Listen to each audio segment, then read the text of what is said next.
Yes നമ്മളിതാ നമ്മുടെ എന്താണ് ലോകത്തിനെ പറ്റി അല്ലെ, the world we live in, നാം ജീവിക്കുന്ന നമ്മുടെ ലോകത്തിനെ പറ്റി വളരെ വിശദമായിട്ട് എന്റെ മക്കൾ ഇതാ EVS പഠിച്ചുകൊണ്ടിരിക്കുകയാണ്. കുറെ കാര്യങ്ങളൊക്കെ മക്കൾ ഓൾറെഡി പഠിച്ചു കഴിഞ്ഞിട്ടുണ്ട് എന്നുള്ളത് മിസ്സിനറിയാം. നമ്മൾ ഗ്ലോബിനെ ഒക്കെ പരിചയപ്പെട്ടിട്ടുണ്ടായിരുന്നു അല്ലെ. നമ്മുടെ എർത്തിന്റെ, നമ്മുടെ ഭൂമിയുടെ ഒരു മാതൃകയാണ് ശരിക്കും പറഞ്ഞാൽ നമ്മുടെ ഗ്ലോബ് എന്ന് പറയുന്നത്. അപ്പൊ നമ്മുടെ കയ്യിൽ ഒരു ഗ്ലോബ് തന്നു കഴിഞ്ഞാൽ നമ്മളിങ്ങനെ അതിനെ തിരിച്ച് നോക്കുന്ന സമയത്ത് യെസ് നമ്മൾ എവിടെയാണ് ജീവിക്കുന്നത് എന്ന് നമുക്ക് കണ്ടുപിടിക്കണ്ടേ. അപ്പൊ ഗ്ലോബിൽ ഇതാ ഒരുപാട് രാജ്യങ്ങൾ നമുക്ക് കാണാൻ പറ്റും. അവിടെ ഇതാ ഈ കാണുന്ന രാജ്യമാണ് യെസ് നമ്മളുടെ സ്വന്തം ഇന്ത്യ രാജ്യം എന്ന് പറയുന്നത് അല്ലെ. അപ്പൊ നമ്മുടെ സ്വന്തം രാജ്യം ദാ നമ്മൾ അതിന്റെ ആ ഒരു ബോർഡർ മാത്രം വരച്ചു കഴിഞ്ഞാൽ ഈ ഒരു ഷേപ്പ് ഒക്കെ നമുക്ക് കിട്ടും, ഈ ഒരു ഭൂപടം അല്ലെ, ഈ ഒരു മാപ്പ് ഒക്കെ നമുക്ക് കണ്ടുപിടിക്കാൻ പറ്റും. അപ്പൊ ഈ പറയുന്ന ഇന്ത്യയിലാണ് നമ്മൾ എല്ലാവരും ജീവിക്കുന്നത് അല്ലെ. നമ്മുടെ രാജ്യമാണ് ഇന്ത്യ എന്ന് പറയുന്നത്.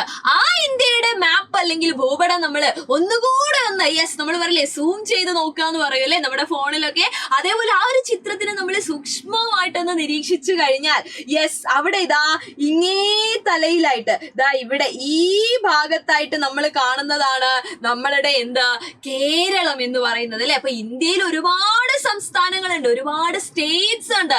അതില് നമ്മുടെ സ്റ്റേറ്റ്, നമ്മുടെ സംസ്ഥാനം എന്ന് പറയുന്നത് ദാ ഈ കാണുന്ന നമ്മളുടെ കേരളമാണ്. അപ്പൊ നമുക്ക് പറയാം നമ്മുടെ ഭൂമിയില് യെസ് നമ്മൾ നോക്കുവാണെങ്കിൽ ഇന്ത്യ എന്ന് പറയുന്ന നമ്മുടെ കൺട്രി അല്ലെ, നമ്മുടെ രാജ്യത്ത് കേരളം എന്ന് പറയുന്ന നമ്മുടെ സംസ്ഥാനത്ത്, നമ്മുടെ സ്റ്റേറ്റിലാണ് നമ്മൾ ജീവിക്കുന്നത്. ഓക്കെ, അപ്പൊ ഇന്ത്യയെ പറ്റി പറയുവാണെങ്കിൽ നമ്മുടെ രാജ്യത്തിന്, ഇന്ത്യക്ക് സ്വന്തമായിട്ട് കുറെ ചിഹ്നങ്ങളുണ്ട്, കുറെ സിംബൽസ് ഉണ്ട്. അതിൽ ഏറ്റവും പ്രധാനപ്പെട്ടത് എന്ന് പറയുന്നത് യെസ് നമ്മൾ എല്ലാവരും കണ്ടു പരിചയമുള്ള, നമുക്ക് എല്ലാവർക്കും അറിയുന്ന, നമ്മൾ എല്ലാവരും എപ്പോഴും ഒരു ബഹുമാനത്തോടു കൂടി അല്ലെ, ഒരു റെസ്പെക്റ്റോട് കൂടി നോക്കി കാണുന്ന നമ്മുടെ ദേശീയ പതാകയാണ്, നമ്മുടെ നാഷണൽ ഫ്ലാഗ് ആണ് ദാ ഈ കാണുന്നത്.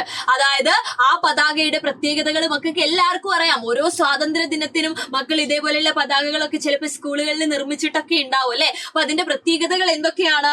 യെസ് അതിന്റെ ഏറ്റവും മുകൾ ഭാഗം എന്ന് പറയുന്നത് കുങ്കുമ നിറമായിരിക്കും, അതായത് സെഫ്രോൺ കളറിലായിരിക്കും. ഇനി നമ്മൾ നോക്കുകയാണെങ്കിൽ അതിന്റെ മിഡിലായിട്ട്, അതിന്റെ മധ്യഭാഗത്തായിട്ട് വെളുത്ത നിറമാണ് നമ്മൾ കാണുന്നത്, അതായത് വൈറ്റ് കളറാണ് നമ്മൾ കാണുന്നത്.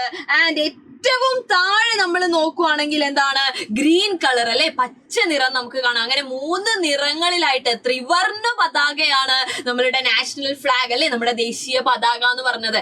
എന്നാൽ തീർന്നോ? ഇല്ല. ഇതിന്റെ നേരെ മധ്യത്തിലായിട്ട് യെസ് നീല നിറത്തിൽ അല്ലെ, ബ്ലൂ കളറിൽ നമുക്ക് എന്ത് കാണാൻ പറ്റുന്നുണ്ട്? നമ്മളുടെ യെസ് 24 ആരക്കാലുകളോട് കൂടിയിട്ടുള്ള അശോക ചക്രം നമ്മൾ കാണുന്നുണ്ട്. അപ്പൊ ഇത്രയും ആയി കഴിഞ്ഞു കഴിഞ്ഞാൽ എന്തായി? നമ്മുടെ നാഷണൽ ഫ്ലാഗ് അല്ലെ, നമ്മുടെ ദേശീയ പതാകയായി. അപ്പൊ ഈ 3 നിറങ്ങളും ഈ അശോക ചക്രവും 24 ആരക്കാലുകളുടെ കാര്യവും ഒക്കെ മക്കൾ എന്ത് ചെയ്യുക? ഓർത്തു വെച്ചേക്ക. ഇത്രയും കാര്യങ്ങൾ നമുക്ക് നമ്മുടെ ദേശീയ പതാകയെ പറ്റി, നമ്മൾ നാഷണൽ ഫ്ലാഗിനെ പറ്റി ഒരു ഐഡിയ ഉണ്ടായിരിക്കണം.